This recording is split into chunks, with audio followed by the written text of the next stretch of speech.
अहम breaking news तव्हां सां शेयर करायूं। FIA कराची हवाई अॾे ते कार्रवाई कंदे 7 मुसाफ़िरनि खे ऑफलोड करे छॾियो। मुसाफ़िरनि तरफ़ां पेश कयल सफ़री दस्तावेज़ जाली आहिनि, जंहिं सबबु खेनि ऑफलोड कयो वियो आहे। ऑफलोड कयल मुसाफ़िरनि में इरफानुद्दीन, मोहम्मद अमार, रमेश कुमार, मोहम्मद सैफुल्ला, इकराम शाह ऐं शेरज़ादा ऐं रेहान अहमद शामिल आहिनि। जवाबदार खे वधीक क़ानूनी कार्रवाई लाइ FIA जी एंटी ह्यूमन ट्रैफिकिंग सर्कल हवाले कयो वियो आहे। अहम ख़बर तव्हां सां शेयर करायूं। FIA कराची हवाई अॾे ते कार्रवाई कंदे 7 मुसाफ़िरनि खे ऑफलोड करे छॾियो। मुसाफ़िरनि तरफ़ां पेश कयल सफ़री दस्तावेज़ जाली आहिनि, जंहिं सबबु खेनि ऑफलोड कयो वियो। ऑफलोड कयल मुसाफ़िरनि में इरफानुद्दीन, मोहम्मद अमार, रमेश कुमार, मोहम्मद सैफुल्ला, इकरम शाह, शेरज़ादा ऐं रेहान अहमद शामिल आहिनि।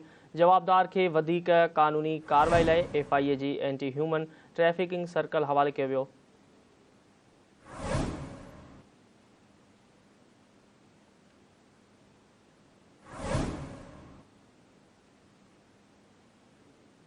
अहम ख़बर तव्हां सां शेयर करायूं। FIA कराची हवाई अॾे ते कार्रवाई कंदे 7 मुसाफ़िरनि खे ऑफलोड करे छॾियो आहे।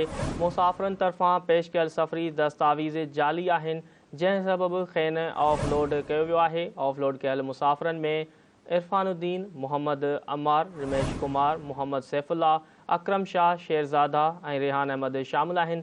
जवाबदार खे वधीक क़ानूनी कार्रवाई लाइ FIA जी एंटी ह्यूमन ट्रैफिकिंग सर्कल हवाले कयो वियो।